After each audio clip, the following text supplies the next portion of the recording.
Welcome everybody, my name is Marcus Stone and in this video you will learn how you can easily add Dropbox in Trello. So let's start. First, what you want to do is just click here on show menu, power ups, and right here Dropbox. And you will find here add.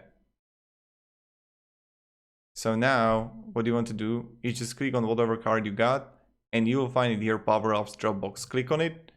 And you can just paste a Dropbox link here, or you can attach a link or choose file or folder. It's going to wait a little bit because you need to connect with your Dropbox account, but I don't have prepared any Dropbox photo right now.